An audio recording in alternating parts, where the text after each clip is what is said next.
Have you ever wondered what is the Treasury Department, or DOT? And do we even need to pay attention to it? Well, if that is a question that you have, stay tuned. I have some answers for you.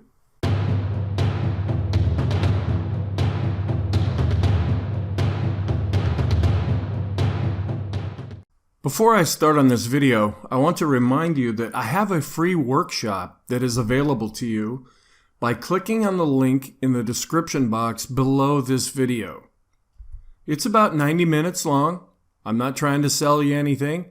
I'm just trying to offer you some insight and different ways that I think, and to help you possibly think in different ways yourself. The coverage includes a lot of different areas. Of course, I talk about the financial markets in general and a little bit about the stock market itself. I also cover sports. I'm a big fan of sports. Music. I've been playing music since I was very young. And I also talk about professional and personal relationships. The goal of this workshop is to help you to think in either new or different ways, as well as for you to get to know me and my style. It is likely that you've heard of the Treasury Department, but maybe you're not quite sure what it is they do and if it's something that you should really pay attention to. The Department of Treasury, or Treasury Department, either one is considered acceptable. This is also known by the acronym DOT. Now, in some states that could mean Department of Transportation, but in this instance it's Department of Treasury. It's part of the executive department.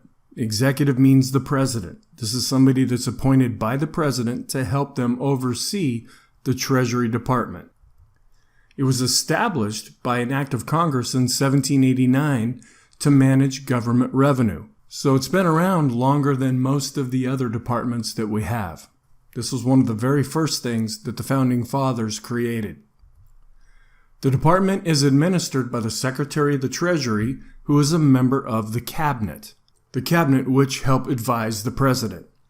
Janet Yellen is the current Secretary of the Treasury. She was sworn in on January 26, 2021, and some of you may know her because she was also the Federal Reserve Chair for a number of years. What you see now is the logo of the Department of Treasury, created in 1789, and they also have their own pretty little flag. The current Treasury Secretary, as I said, is Janet Yellen, who assumed the role in 2021.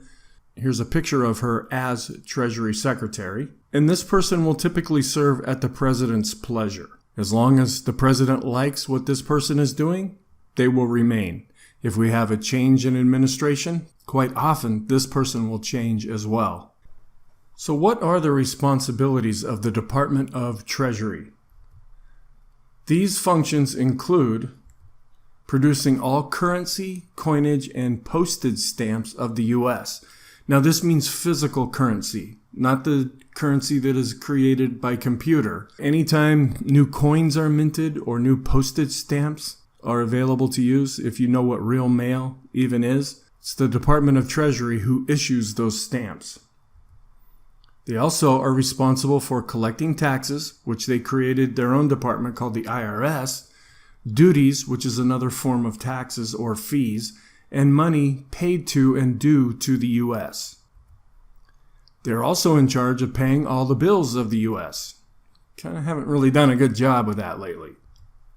They also manage the federal finances, manage government accounts, and the United States public debt, which is growing more and more by the day. Supervising national banks and thrift institutions, which are offshoots of regular banks. Another responsibility is in advising on domestic and international financial, monetary, economic, trade, and tax policy, fiscal policy being the sum of all of these. So when the Treasury comes together and comes up with their ideas, we call that fiscal policy. And enforcing federal finance and tax laws. So this department has a lot of power, and you probably have come across it in one way or another. They're also responsible for investigating and prosecuting tax evaders. And finally, they publish statistical reports. And they have a pretty good website where you can go and read this information. It's not exactly exciting information, so if you're ever having trouble sleeping, go to their website, start reading one of their reports. You'll be out in 5 minutes. So I want to thank you very much for taking the time to watch this video. I really appreciate that. It wasn't a very long video, but I hope you found this helpful. If desired, please click the like or dislike button below. Please leave any comments, either positive or negative. Also, consider subscribing to this channel. That'll really help things to grow. Please access the free workshop that I talked about at the beginning of this video. There's also a public Facebook group that you can join, and there's a link right below this video. And there's also a blog, which are written articles of these same topics, but I write a lot differently than I speak. That can be found at spxinvestingblog.com. So thank you very much, and I'll talk to you in the next video.